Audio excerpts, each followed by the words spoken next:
Happy Friday, everyone. Thanks for sticking around, despite it being 99 degrees out and the end of the conference. We are here this morning to talk a little bit about labor action in the ED as unionizing is becoming more common and strikes or labor action are becoming a little bit more common too. We've noticed some challenges with overcoming them and unfortunately learned a bit from experience and here to talk and share a bit about that. My name's Sam Sondheim. I'm the Assistant Medical Director at Mount Sinai Morningside and faculty with Michael Redlener, the Medical Director at Mount Sinai West from our health system. We had a resident strike that was called off at the 25th hour the night before at 11 p.m. But went through a lot of planning for a month. We also had a nursing strike about 5 months before that. That actually went through within our health system. So we've had quite a bit of, unfortunately, experience with it.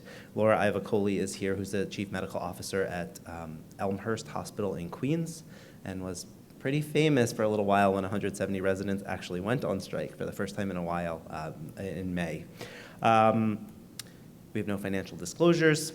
A little bit about strikes. You can see lots of headlines as this has become more and more mainstream. Most of these from 2022 and 2023, that this is not a unique finding at our institutions, and these are happening more and more frequently across the country. This is ours at Mount Sinai Morningside and West, that there was authorization to strike and almost happened. There's from LA, from Elmhurst, there are multiple sites that have gone through this. The first record of a strike, if anyone knows, dates back to shoemakers in Philadelphia in the 1700s. And as the Great Depression came in the 1900s, unionization became more common. And right now, about 11% of the US workforce is currently part of a union.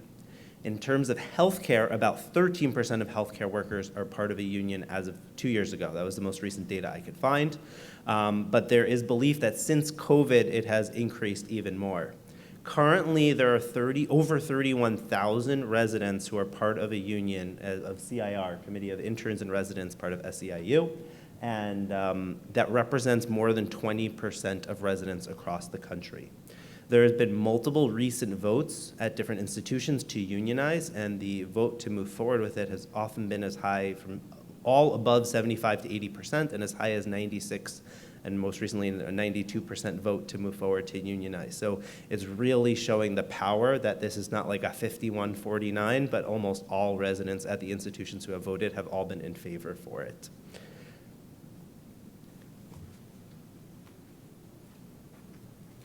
Firstly, I just want to thank Sam for his leadership in getting a lot of these disaster projects up in the meeting this year. So, I think that my perspective as somebody who thinks about disaster preparedness, I think in the classic model of the space staff stuff and systems in terms of surge. And when we think about these union actions, it's all about the staff, right? And so it's a very focused effort to really address the major problem that's in the room, and it's isolated usually to that one sector of the surge question that we need to answer. So we have to think about it as part of this, like any effort that we're embarking upon related to an MCI, a surge. We have to think about the part of it that is really about staff, and right, that's the thinking, and that's all of the work that needs to happen. And so, right, when you're losing a workforce, you're losing a resident workforce which is responsible for a tremendous amount of care in an academic institution, and so you have to think about what you're going to do to replace that resource. And right, you think about replacing staff. You think about expanding the roles of non-strike staff, so non-physician staff, to replace the workforce that was there and will not be there. And it's a really an all-hands-on-deck approach that involves many different layers of a health system.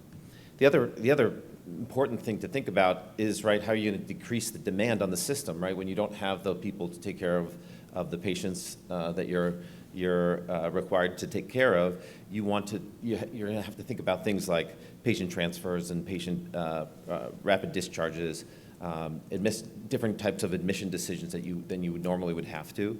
as well as level loading in the system.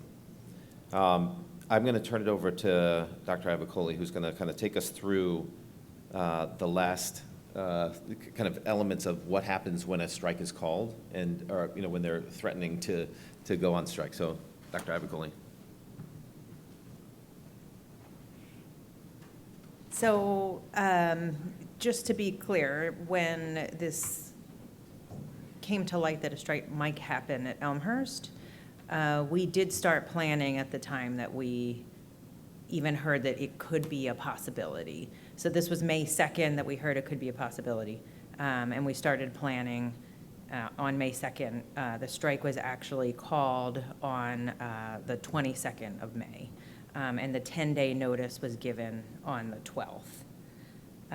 So you really want to start planning immediately.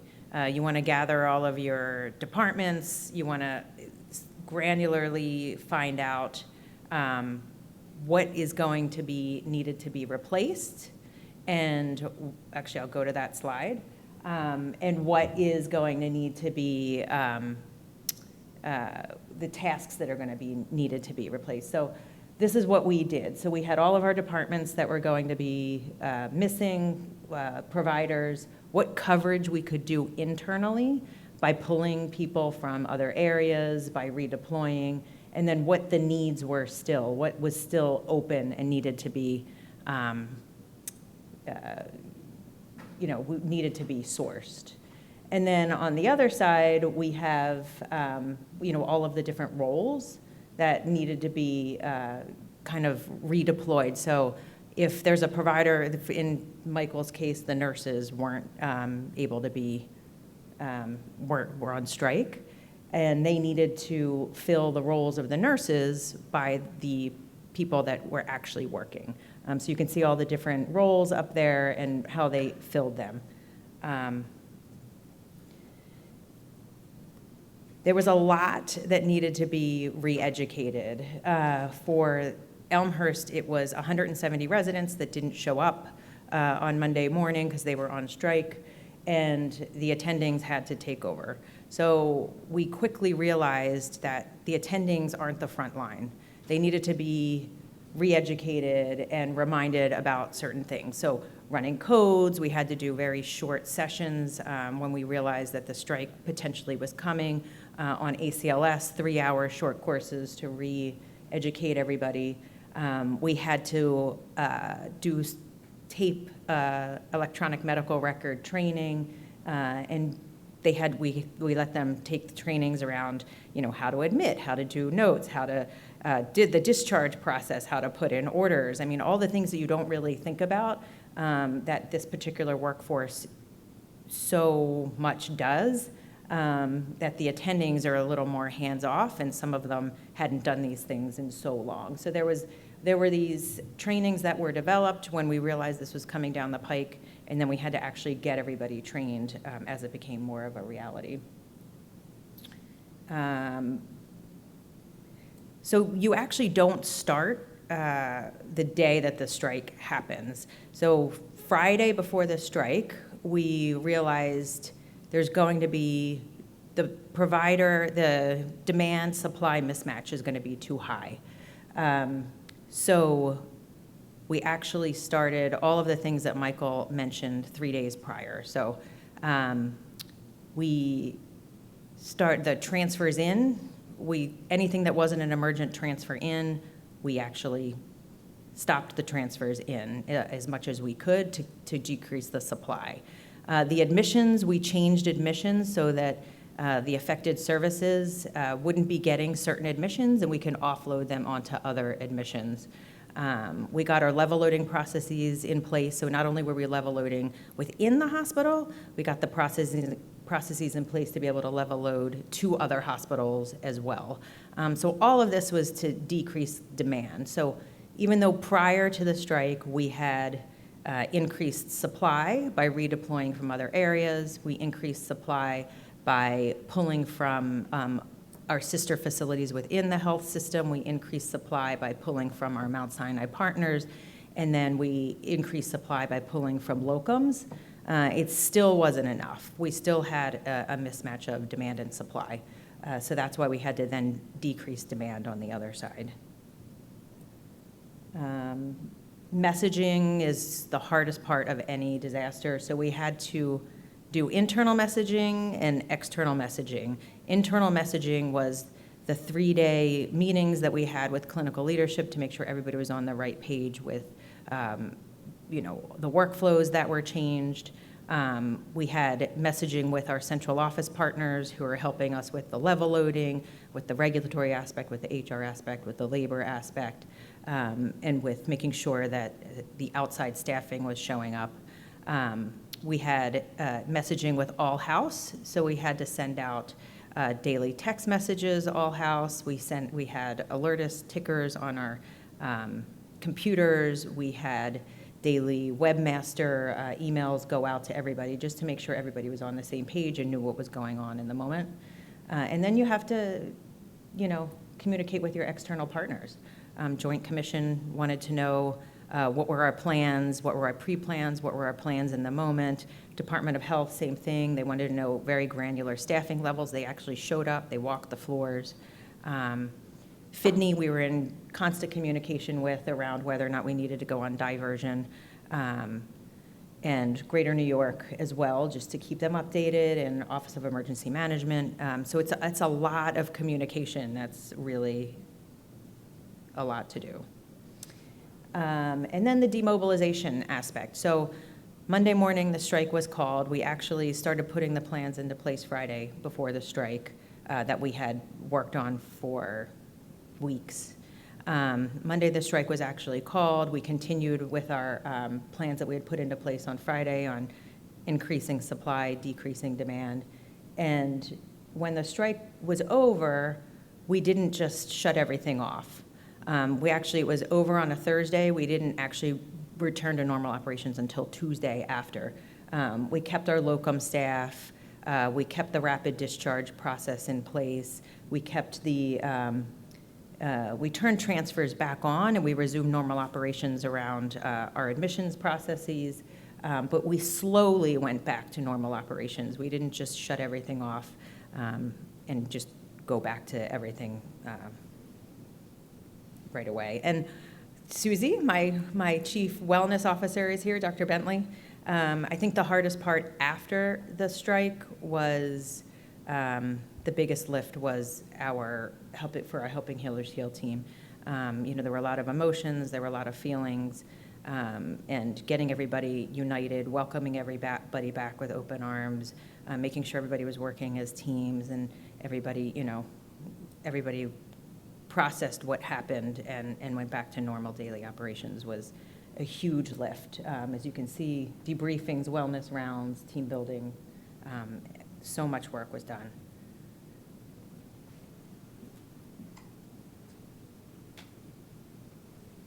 So some takeaways that we wanted to highlight to try to mitigate labor action should this ever come to your institution. Early planning is important. Hope for the best, but plan for the worst. It's not fair to just assume that, it'll settle the night before, because when it doesn't, good luck. Alternative roles require just-in-time training, JIT, and that's important to think about what skill sets the residents or whoever is going on strike can only do, and others who need to cover those need actual training for it. And so kind of having that just-in-time training in your back pocket to unleash when you need to is important. Increasing capacity, decreasing demand, obviously to limit your volume and improve your capacity and what you can care for. And communication is key, reaching out to every provider or every stakeholder who's going to be involved or affected by it so they feel part of the team, so they're updated on it, and they have a voice in it as well. Recovery is important, both operational and emotional, as there are oftentimes some hard feelings as people come back to the table. So thank you all for coming on Friday morning. And what questions can we help entertain? I guess a recording. Yeah. I know that, this is not obviously only affecting emergency medicine when you have, a hospital-wide problem. But It is also my understanding that ACGME has requirements that the hospital system is able to function without resident labor, and you guys took a lot of steps to help combat when the residents all leave. Have there been any like hospital-wide changes since then to say like, let's get more to what ACGME is requiring?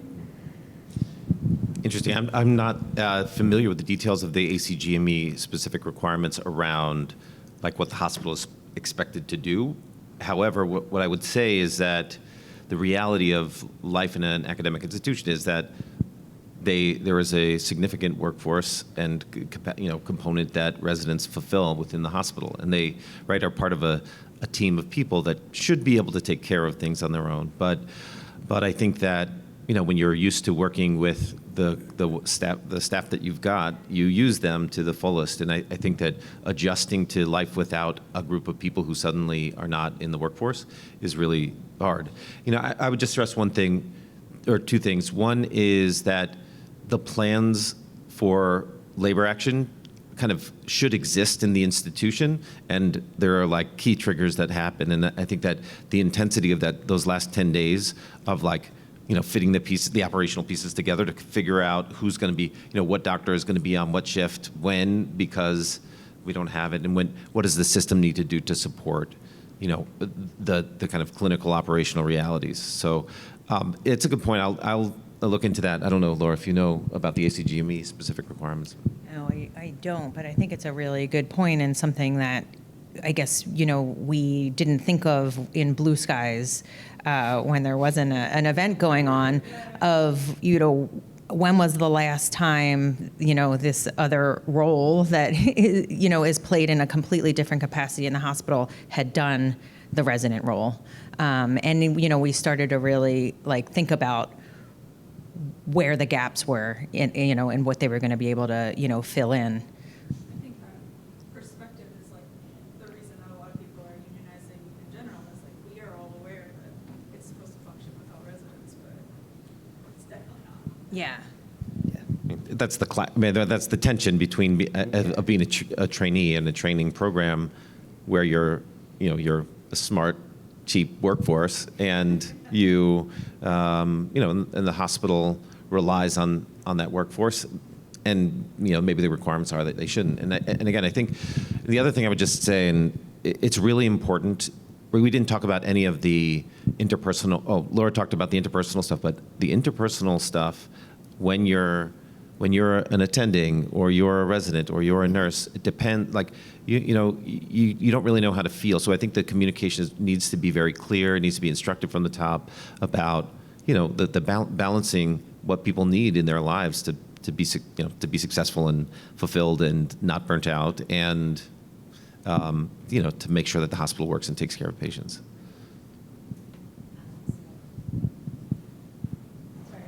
That's all right. There we go.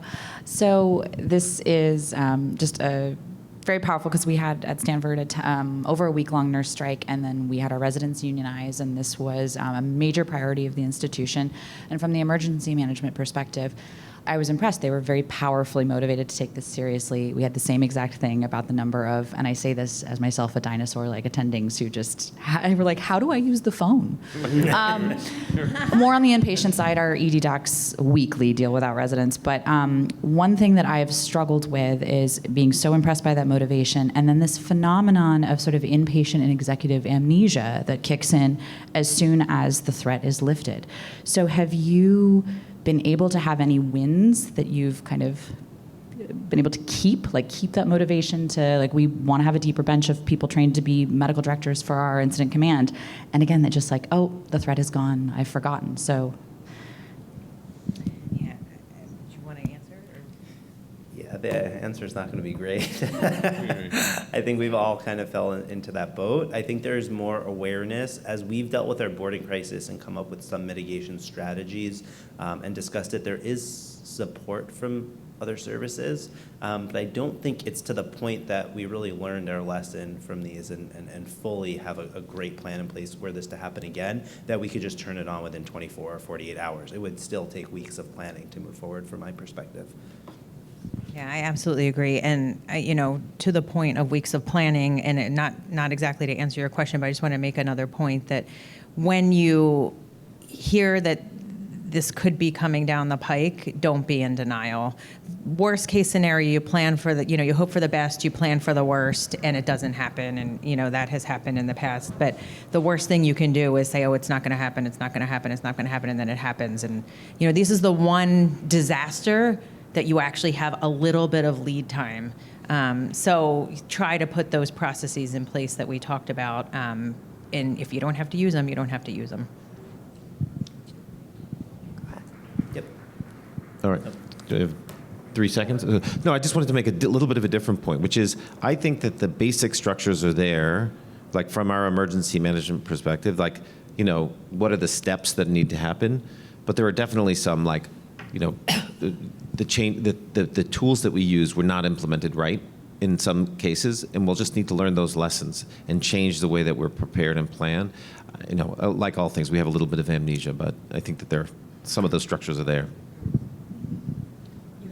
I'm just wondering if you can talk a little bit more about the psychological sort of impacts, because I feel that the unionization has really wrecked a lot of relationships between education. And so it's this issue of I'm an employee, but I am also a learner. And for most of us, we would say it's unprofessional to not show up and take care of our patients. And obviously that doesn't work in this scenario, but I would imagine that there's a lot of anger about that to be processed. So I wonder if you can talk about your experience with that. It's funny because I have our chief wellness officer at Elmhurst here who can speak to it even more granularly than I can. So she's going to now get a an extra CV moment here. But what I'll say is, everybody, there is that piece of, we all go into the profession with duty to treat and do no harm. And I think that was where the issues stemmed from. The people who did go on strike were going on strike for a very, worthy cause that they really felt passionate about, that it was, parity in pay, and that they felt like they needed to, have equality. And then there were the other piece that, the duty to treat component that, there was definitely a dichotomy in this, and bringing everybody back together there. I think there were a lot of tears, a lot of anger, a lot of emotions that we had to really leverage our Helping Healers Heal and wellness department to help work through. Did you want to add anything? And I think that we all need to, like post-COVID, we all need to acknowledge that the amount of real stress and real burnout among all of our providers it's just, right, it's almost like people are asking for that support, the emotional support and the support to do the work that is needed. We did it all through COVID, and now we need to kind of come back and earn what we are worth. And I think that conversation, that underlying feel of that is something to be acknowledged and respected, and it's important to do it. And I think that there are definitely voices that are like, come on, just you got to get to work, you got to take care of the patients, you got to do the thing. But I think that the real landscape in all aspects of our health system is really dealing with that kind of post-COVID, we need to make sure that everybody feels valued, and we want. I think that's, you got to strike a balance to figure those pieces out. How do you, though, get the post-COVID view to be focused more on the external, let's collectively work against the insurance industry and the root causes of some of these problems, as opposed to facing it internally on ourselves? And if I can just add one thing, I think, I'm Susie Bentley, I work at Elmhurst with Laura. I think the one thing that also was really impressed me throughout it was that the leadership really continued to shut down a lot of the conversation. There was a lot of anger, but there was definitely a lot of refocusing to, this is going to happen if it happens, but these people are all coming back to work, be it in one day or however long. So you can't build this huge rift, no matter how you feel.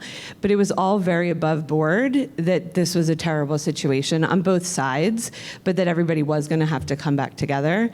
And I think I was really impressed by how early I was involved and how much I was asked even to like hold groups with the residents before they came back, when they came back, with the attendings, and like really tried to get ahead of the conflict. And there were some conversations about like, I get that you feel that way and you would have never done this. And yes, it's about the patients and people could die, but also this is the trainees, this is their right at the end of the day. So like you need to fake it, even if you can't get through this feeling, because we all have to move forward. And I do think we were pleasantly surprised. It was a little bit less painful, I think, when everybody came back together than at least I was probably expecting. But I think not, like, that's not the elephant in the room. Both sides were very upset. And the one other thing I thought was interesting was that a lot of the attendings, again, I'm just speaking from my own opinion, were very upset that the residents were a bit misled. So a lot of people were really worried about the residents and didn't think that this was good for patient care, but also didn't necessarily believe that the residents had all the information, or really, some of them truthfully didn't really understand what was at stake or why they were striking. It was just their union was doing it. And I think that just further complicated the emotion, because they were angry at people that they knew some of them weren't even totally bought in. But again, I think it's all just about open communication. Thank you. Thank you, everyone, for coming. And we're around if you have questions individually.